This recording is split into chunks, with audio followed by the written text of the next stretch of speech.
Okay, hello, good morning, good afternoon, whenever you're watching this. We are Team 14, and this is our Iowa Case Competition presentation. My name is Caitlin, and my teammates include Sugundi, Callian, and Tom Moy. So today's presentation is going to include an introduction of the case, our exploratory data analysis, then our qualitative modeling, and finally we will conclude with our recommendations. So I'm going to begin with a brief introduction of the case. So for this case, we created one main goal that you will see throughout this presentation, and that is to maximize the impact of vaccination investment by optimized prioritization plan. So to accomplish this goal, we broke it down into two main questions that, again, you will see throughout this presentation, and we will be answering them. So the first one is, what are the main differences between WHO and IHME data for population estimates and vaccine coverage? These two data sets, the WHO and the IHME, are what our data is and what will be focused comparing the differences throughout the presentation. The second question is, where should the Gates Foundation focus vaccine priorities? So to answer these two questions and to accomplish our goal, we have three main relevant metrics that we used. So the first one is the cases averted, the second is deaths averted, and the third is DALY, which stands for Disability Adjusted Life Averted.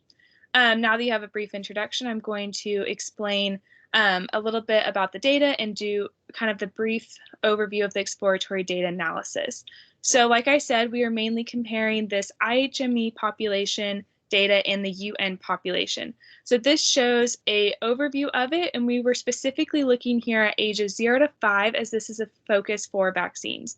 So on the left, looking at that age group and comparing the two populations, we can see that they are very closely tied. And on the right, we're breaking that further and looking at just the top 11 countries with the highest population. Again, very close. We see that that age group for IHME is 10.14% of the population, and for UN it is 10.13%. This is very close and not significant enough, so we needed to dive deeper into this to figure out which data set should be used. To dive deeper, we looked at the average vaccine coverage percent, comparing the WHO and the IHME data sets. We can immediately see that the WHO estimates have a much higher coverage than IHME estimates. So some prioritization for the 5 different vaccines here are to look at the PCV3, the MCV2, and then looking closer at the ROTA and the DTP3. So to look closer at these vaccines to see which ones to prioritize, we wanted to also break down this data in looking at the two in comparison by country. So looking at them by country, we can see we wanted to look at what has the vaccine coverage less than 50% and how many countries are within that category. So we immediately see that the vaccine that needs priority is the ROTA, with 30 and 31 countries having less than 50% coverage. Now, in comparison of these two data sets, we see that the MCV2 has the greatest difference, with 26 for WHO and 19 for IHME. These are, again, just confirming that these would be priorities for vaccines. Now, to continue our data analysis, Callian is going to take over. Thanks, Katie. Now I would like to explain you some more details about the exploratory data analysis. So here is a comparison of the two graphs showing the number of countries which have sustained at least 90% of the coverage for the last 3 years from 2018 to 2020. And the top graph represents the IHME data and the below one represents the WHO data. When comparing the two data sources, the number of countries reported by the WHO data is compared to the IHME data. As the WHO tends to adjust the values with the present values, we can say world is more healthier compared to the IHME data. So moving on to the next slide.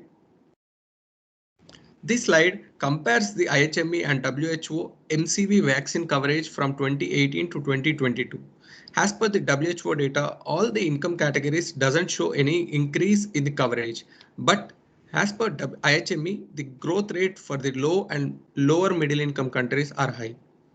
The WHO data shows the real world scenario to support the low and lower middle income countries to improve their coverage rates. So moving on to the next one. Here in this slide, it shows the year in which the countries have achieved the herd immunity against the PCV disease. We assume the minimum coverage to be 60% to achieve the herd immunity.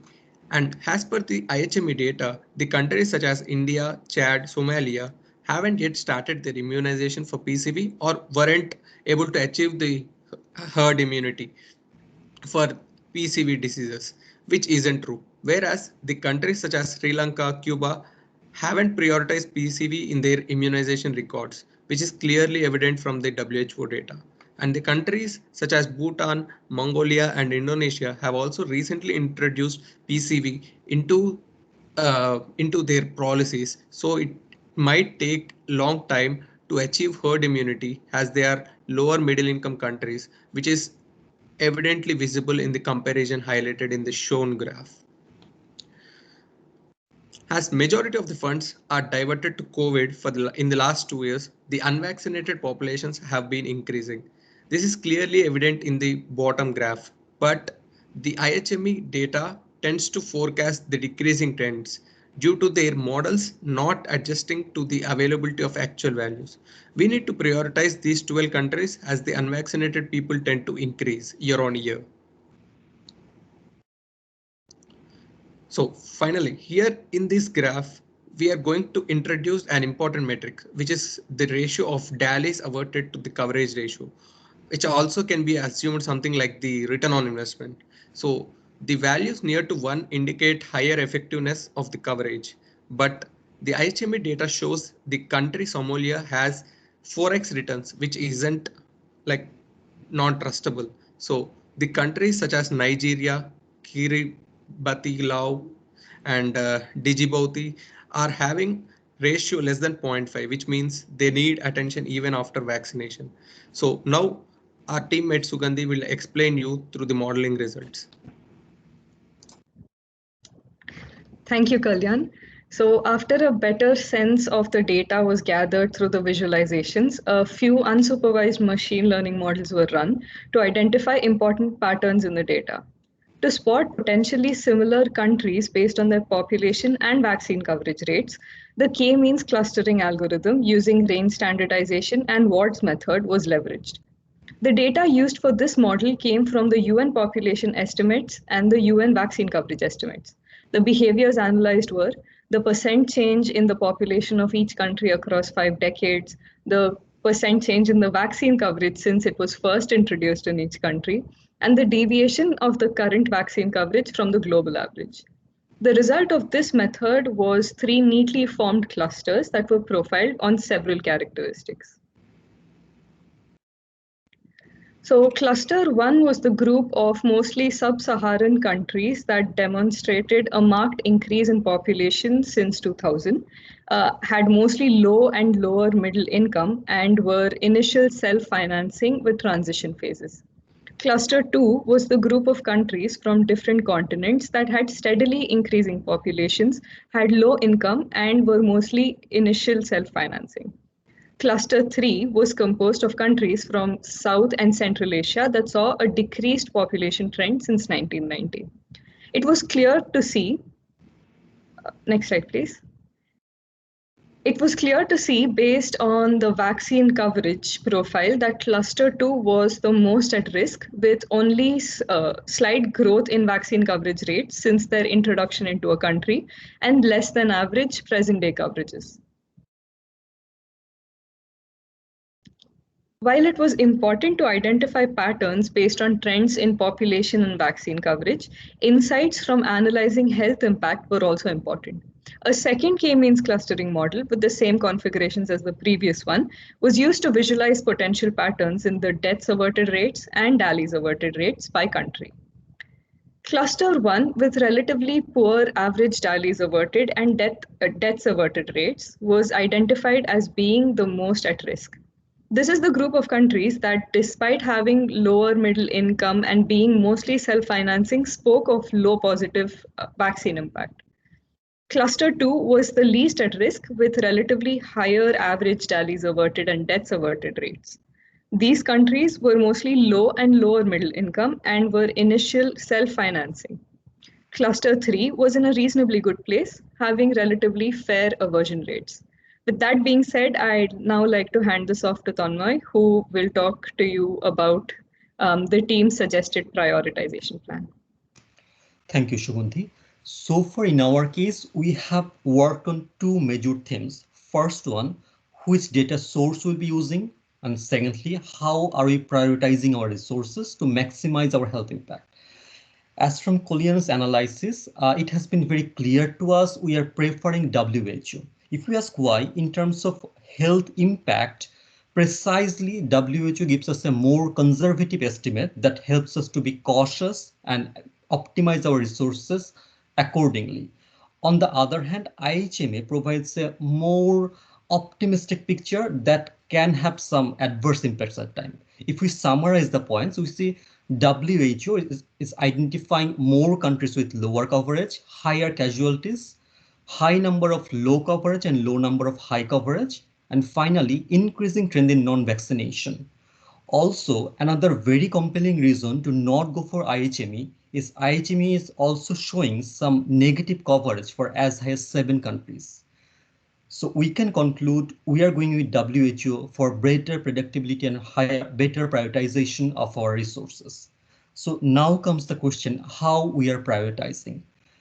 As Sugandhi was talking about the clusters and the details, we can see right now with existing data, the WHO data, we will be focusing on the 3 major vaccines as per our analysis: PCV, MCV, and Rota. That's for pneumonia, measles, and diarrhea diseases mostly. And we are focusing on the region, Africa, Melanesia, and Middle East. In shorter run, these regions who have lower income level, who are mostly self-financed and steadily increasing population, they have a very lethal combination that can possibly turn into an outbreak since their population is growing, but their coverage is not up to the mark. In fact, some example countries like Chad, Somalia, South Sudan, Timor are showing no coverage. So to immediately intervene, we are focusing on this group of countries immediately. In longer run, when we have additional data, we can focus on further vaccination process, for example, HIV, and also expand our regional coverage to South and Central Asian countries. For example, Sri Lanka, which is high coverage but low aversion. So this is how we are prioritizing our resources to provide a better health impact. Now comes the question where we are prioritizing this plan. Do we have adequate data? Firstly, one of our key criteria in our prioritization schedule is the financial data. So we do need to work more on the financial data. So this is an additional data point we need. To enable better comprehension how the coverage and evaluation rates are working, we need to work on the demographic data. Also, to have a higher accuracy in prediction, we would like to have the granular data and monthly data of the population. Also, the vaccine-related data, the disease dynamics, migration data, and education data, all of which are very important factors for the epidemic that can help us a lot in our priority scheduling of the resources. Finally, to summarize, we are working with WHO data as our prior and preferred data source. Our prioritization plan involves those countries that need the most, the low to low middle income countries and the mostly sub-Saharan country, and also focusing on the vaccination like PCV, MCV. Putting together this plan with WHO data source, with this prioritization plan and with the help of additional data, we can really ensure the impact, the healthier generation we are looking for across the world. Thank you.